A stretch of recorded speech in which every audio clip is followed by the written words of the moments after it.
the five hindrances, right? We've been talking about five hindrances.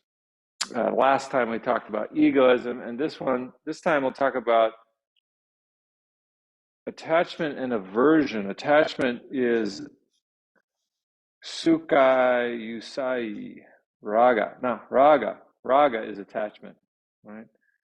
Attachment is that which follows identification with pleasurable experiences, right? So you have a pleasurable experience and you want to do it again. That's attachment. It's really simple, straightforward definition. Anything that's pleasurable, that doesn't mean you shouldn't have attachment. I'm just saying it's one of the hindrances to yoga, because we get identified with those those pleasurable experiences. Aversion is the opposite. Aversion is that which follows identification with painful experiences. And aversion is what we don't want. We want to push it away. So we have this tendency, unless we develop a mature yoga practice, to move towards that so it's pleasurable and away from that which is not pleasurable, which is painful. So yoga is not saying either one of those is the right way, right? That's the normal human tendency. I'll just share a story from Japan. I remember when I was in Japan, this was when I was 21. I was teaching English, and it was a year-long program. At the end of that year, I was really burnt out, and I started to dislike and mistrust everybody I saw. Every Japanese face, I didn't know what they were thinking about me. I thought they didn't like me. And it occurred to me that I couldn't keep that kind of frame of mind.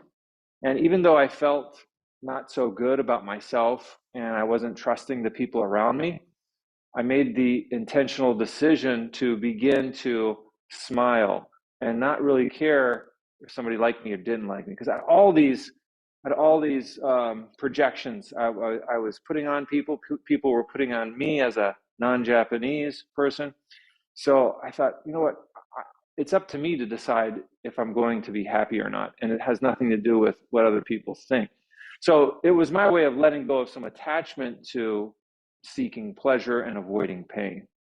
And the key to that, for me anyways, was smiling at people, smiling with people. And I noticed immediately a change. Other people started smiling back at me.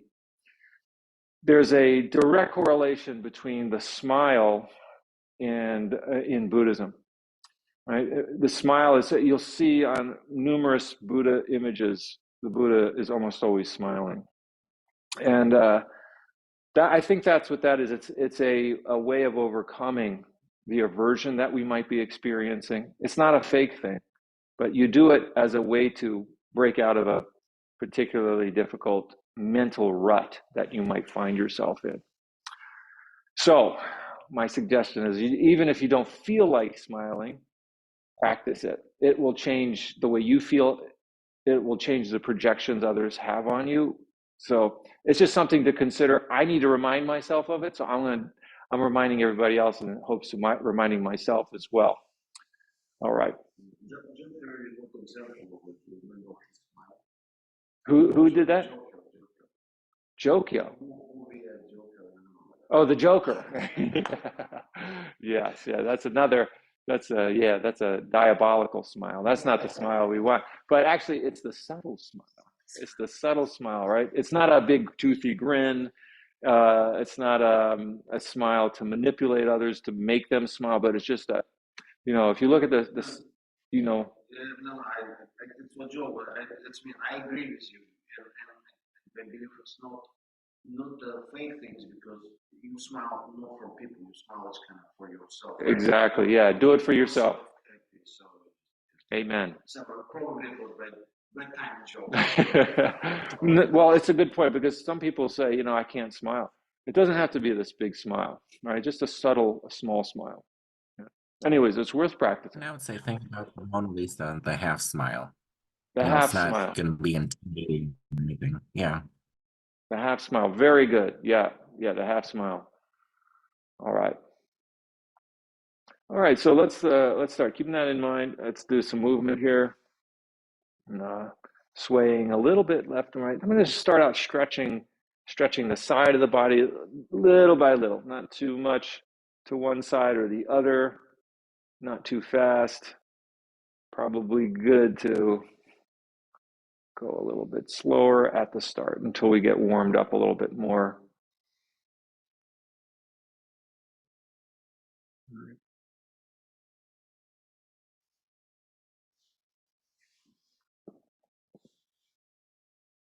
And then maybe coming forward a little bit, just getting a sense of the back.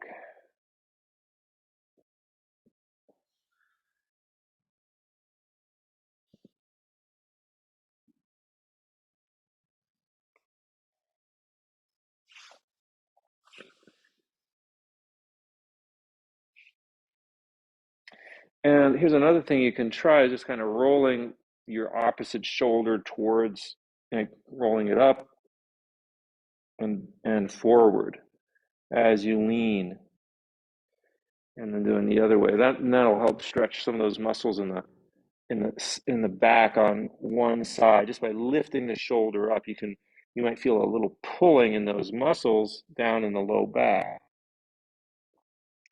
All right. All right, and then let's start by doing a seated cat-cow.